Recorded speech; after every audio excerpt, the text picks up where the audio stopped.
পরিচ্ছন্নভাবে পরিষ্কারভাবে আজ পাবনাবাসীকে বলে দিতে চাই, এই ষড়যন্ত্রের হাত থেকে সরকারকে, বাংলাদেশের ভাবমূর্তিকে রক্ষা করেছি আমি। and I will have to do, আমি আজ অথরিটির সঙ্গে বলছি, আমি সেটা করেছি পাবনার সন্তান হিসাবে।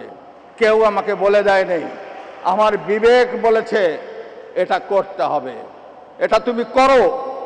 আমি মন্ত্রীকে বলেছি আমি এটা করতে পারি না, আমি উপদেষ্টাকে বলেছি আমি এটা করতে পারি না।